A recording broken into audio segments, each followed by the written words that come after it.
Here I'm going to recite my new poem, Nature's Cry. The dried years has come now, the brightening of life has dimmed now. Now no cheeping of bird has come, even the gurgling of water stopped. Flowers are dyed everywhere, and living being turns into non living. What the time has come! Time itself demanding time to renew faith, heritage, and life.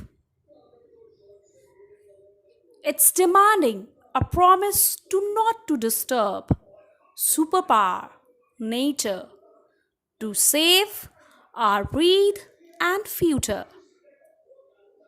Thank you. Please do like and share. Take care.